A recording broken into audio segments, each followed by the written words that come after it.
Hey, welcome back to the podcast, the Evil Dungeon Master Universe podcast. I am your host, Evil Dungeon Master Vince. Hopefully, you're doing well. It's Wednesday. It is time for another podcast here in the world of gaming. So, everything's going well. Our week is moving along. I do have some commitments this week, so I was trying to get these podcasts out as best as possible this week to try to stick to a three release podcast this week. Hopefully, that'll be going well.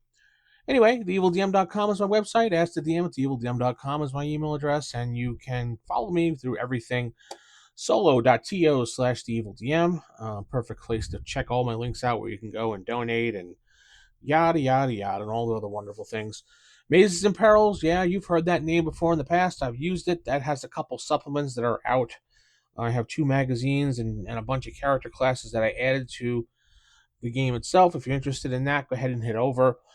Ken Mazes and Perils is pretty much my clone of, or I should say, it's not really a clone. It's more of a hat tip towards Holmes D&D, well, with a mixture of AD&D 1E together. So it's my things, my thoughts, and I didn't truly do a 100% clone of Holmes. It was mostly just more of a hat tip, I want to say, an inspiration by. The original one had won an Emmy award, but don't worry about that. Go to the deluxe one, which is the better version of the game, where I added in a lot more stuff, a lot more classes, a lot more rules. So anyway, on to today's topic. We're going to be talking a little bit about demons, and I love talking about demons. Now, when I was younger, I used to use demons and devils the same exact way. I've always thought of demons and devils as the same exact thing. I never really thought of why there was a separation in them. And based on, I guess, biblical teaching, we'll say, there was no such thing as demons and devils. The devil was just Satan, and that was it. And then he had his underlings that were demons. So, approaching this game from a point of view of a Catholic Christian person, I never really saw the differences in it. And as a kid and a younger teen, I didn't really follow it that way. In my world, in my vision, in my mind, there was one ruler of hell or the abysses, and then the demons and everything else, and every other one of those things were all just demons, and they served that one person. Now, they did not have Lucifer or Satan in the book, which they did come on later on. They did come out with later on in a Dragon magazine. I believe they came out with Lucifer and then Satan, or Satan then Lucifer, whatever the case may be. Palladium Fantasy, the original Palladium Fantasy, I don't know if the second edition, because I don't really play second edition one of it, had Satan in as an actual creature, a demon. Yeah, they list him as a demon in there, as part of one of the gods that a witch can use to do a satanic pact. They actually went, all in, which they didn't get any flack for, but D&D got flack for it. Interesting, right? But anyway, demons and devils. I kind of. Anyway, demons are chaotic and evil in nature, and they like to cause chaos. And if they can destroy something or get rid of something, they will do it without thought, without remorse. They will destroy what is ever in their path and whatever they feel like doing at that particular moment. There is no structure to demons in the Abyss, or actually Hades, or Pandemonia, Pandademonia, or anywhere else, or else they list them as. They only roll in the astral planes and places like that. They cannot come to the material plane unless they are summoned. Versus devils, who are lawful and evil, they will try to uh, tempt people to kill themselves or convince people to do things. Now, I've always played demons that way, mostly because of TV and teaching that demons will tempt. AEG actually really had a supplement that came out in 99, 2000, around there. It was called AEG's Evil. I have the book on my shelf. I have to look at the date on it exactly. I don't know where I put it because I was looking at it last night. And it actually is a really good source book that comes to talking about demons and devils and how to play them in a campaign. Now, this really didn't change my mind, obviously, but as I got older and started playing these games a little bit more to the book and playing in different campaigns, obviously I realized the difference between the two of them and started separating them as such. But AEG's Evil Book is a great resource. Mayfair's old book on demons, part 1, part 2, another really great resource if you can get your hands on it. Part 1 was kind of like, I don't know, I don't remember if it came in a box, but mine came in a folder. At least that's all I have left of it. It's kind of like a folder type thing, and it has a whole bunch of stuff in it with loose papers and stuff. The second edition was a whole entire really cool box set. They also came out with an Angels one, but that's here nor there. And anyway, today I wanted to talk about demon amulets. And the reason why I want to talk about demon amulets, and it's right here on the monster manual, page 16, because it reminded me when I was reading the Evil Book the other night when I don't know where I put it. Jeez. But I was reading that. I guess it's evil and decided to hide itself. But I was reading that and it reminded me of a campaign that I was playing when I was a kid in high school, the one that got me in some massive trouble. You know, religious family, Catholics. I was playing in this guy Steve's campaign. He was a friend of DM Joe, the great GM Joe. We used to play in his campaign when Joe wasn't around or Joe wasn't available. So Steve would run a game. And we were talking about my character, I think, was something like 8th level or something around there. And we're talking about demons and devils and everything. And I wanted to, my character wanted to be able to control a demon. So he had someone, like a demon in his pocket, so to speak. And at 8th level, a character having a demon in his pocket or even wanting to attempt to have a demon in his pocket was a very stretched, I don't know why I say stretch, a big imagination for someone that's not going to be able to do it at 8th level. But Steve, much like Joe, was not a railroader, like myself as well. We let characters or players do whatever they want to try to do and learn on their own. So the situation with the Demon Amulet here is that he was playing it kind of by the book, and I'll read what the Demon Amulet does and how it works.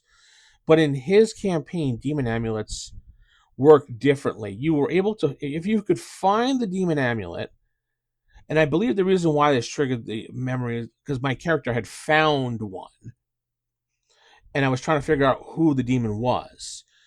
So once we find the demon amulet, I wanted to be able to control what demon this was. So Steve wanted me to figure out a plan on what to do. And he told me the only way you can control and power this amulet is you had to go down to hell. And he even used hell as a place where demons came from, even though they don't, according to the AD&D book. But it's mostly just their own plane. But he wanted me, you had to go down there and you had to find these demon crystals, as he called them. And I thought it was kind of a cool idea. And finding these demon crystals, they were pretty much kind of a common resource in hell. They were pretty much found everywhere, all over the place. Think of when you go to Willy Wonka's chocolate factory and everything is made of chocolate. It's just so common. It's everything that's laying around. You pick off a flower and it's a chocolate flower. You pick up a piece of a house, it's chocolate or whatever, or candy or something.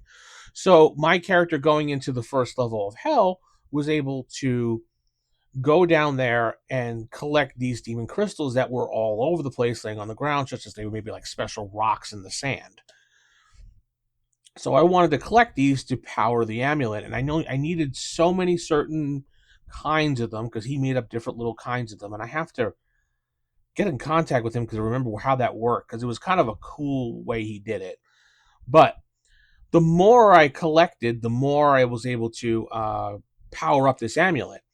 So I would take these little crystals from hell and I would put them into the amulet. The amulet I would have in my hand, and I could take this little crystal that I would find in hell and I'd place it on it, and it would absorb into the amulet, and it would kind of have like a power meter, so to speak, kind of like a video game when you power things up.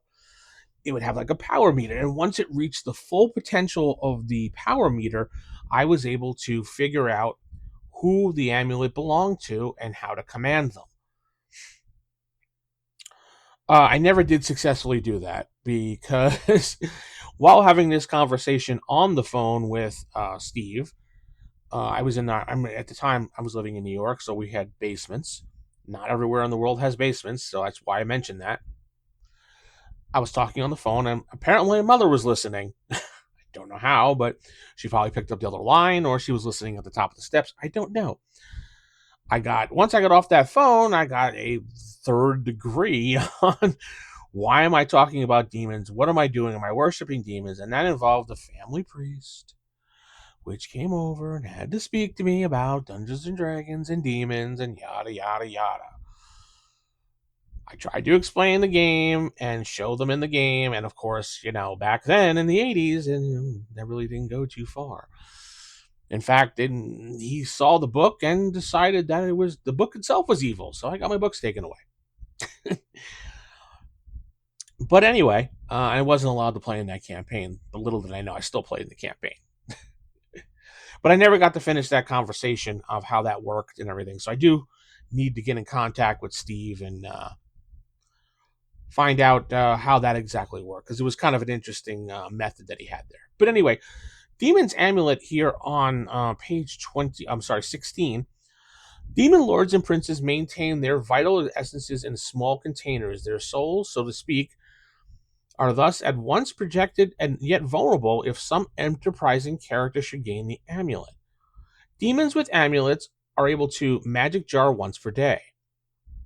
Demons' amulets cannot be detected as such by any magical means, and they do not otherwise appear unusual in any other way. The device need not be with the most powerful princes, although the lesser demons typically need to carry theirs on or near their persons. Possession of an amulet gives the possessor power over a demon to whom it belongs, in quotes, for a space of, for example, one adventure, and never more than 1 day, 24 hours. See, this is where Steve had changed it. I don't understand why, if you possess it, why you can't have it longer than a day. I guess it was Gary's way of balancing the mechanics on this, and I guess so an adventurer couldn't become too powerful, because if you have a demon amulet and it's on you at all times, you have control over said demon forever till you get killed or whatever. But he does add another bunch of stuff to it here, which we'll talk about in a second, that if you have the amulet, what happens? The amulet must be returned to the demon, or it can be destroyed and thus condemn the prince to the abyssment for a year, and he may return thereafter only if summoned. Yeah, like I really want to take this amulet, control this demon, and then be like, yeah, you can't have it back. You're dead for a year, and have him brood and stew for over a year trying to get back at me. Let's see here. Use of the amulet is very, very dangerous. Possession of one will double chances of calling the attention of another demon. And any demon not controlled by the device will immediately attack the person possessing such amulet. So, to me, you as a mortal have this demon amulet and you're using it, you're going to start attracting the attention of other demons, because other demons want this amulet too. Because that will be their way to control the other demons. Now, it doesn't say what happens if the demon gets the amulet from you. I'm assuming that the demon who gets said amulet will absorb it and or just keep it and keep that other demon as his permanent minion or slave that he can use for eternity, because it doesn't say it goes away or anything. Let's see here. If the amulet leaves the hand of the one commanding the demon to whom it belongs, that demon attacks him in the most effective fashion immediately, attempting utmost to slay and then carry all the remains to his own domain, i.e. the character is lost and gone forever.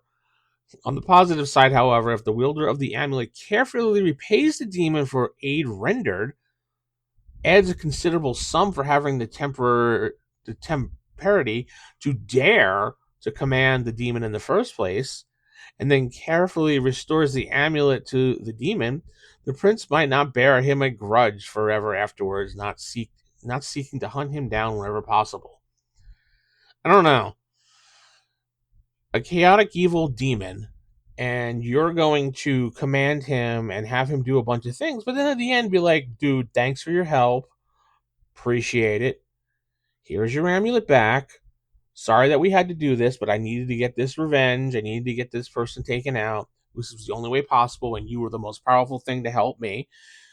I will do you a favor, or I will repay you in such a way. And the demon would be like, you know what, dude? We're cool. We're cool. Thank you for handing this back to me. I won't outright kill you and drag you into the abyssal hell with me and torment you for the rest of your soul eternity. I mean, I don't think I would ever trust any demon, but I guess it gives you the option to do so. I don't know. Now, there's another thing in here that I kind of forgot about. And I remember this actually when playing when I was younger, and I guess it maybe got lost throughout the years of playing, maybe because I forgot or it just never moved on with additions. But demons frequently roam the ethereal planes, most of the time in the astral planes. Their attention is also attracted by persons in the ethereal state.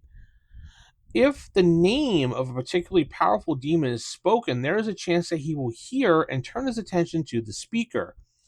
A base of 5% chance is recommended to the referee, unless prepared to avoid such attention or to control the demon.